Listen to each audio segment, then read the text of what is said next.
দাদরা গেলহাম তালতলি সেইখানে যাইয়া দেহি একসের মানু আর মানু সেখানে গেলহাম এই গরমের মধ্যে একটু ঠান্ডা হওয়ার লইগে।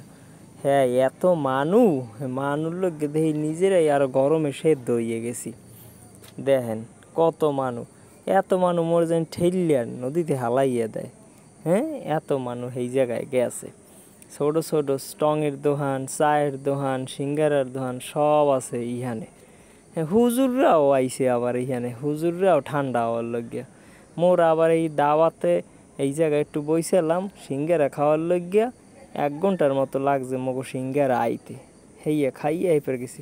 পাশে একটা টঙের দোকান আছে, এখানেও সব বেটারা মাতারিরা বইয়া সুন্দর সেলফি তোলে, ছবি তোলে, হ্যাঁও দেখছি। এইবার একটু সামনে আউগাইছি, এখানেও দেই সিঙ্গারা। এখানে খালি সিঙ্গারারই দোকান বেশি, আর আছে চটপটি, ফুচকা। এই ঈদের দিন গেছি, ঘুরিয়া আইছি, খাইয়া আইছি, সব দেখে আইছি। আর মানুর ঠেলাঠেলিও খাইয়ে আইছি। মোর আর মন চায় না এখানে থাকতে। মুই এরপর আস্তে আস্তে মুছাইয়া আবার চলে আইছি। এখানে এত মানুষ ঠেলায় মুই আর থাকতে পারি নাই, চলে আইছি। আপনারাও যদি যান, গেলে একটু নিরিবিলি সময় লইয়া যাইবেন, উয়াটবার দেখে যাইবেন, হেইলে ভালো হইবে।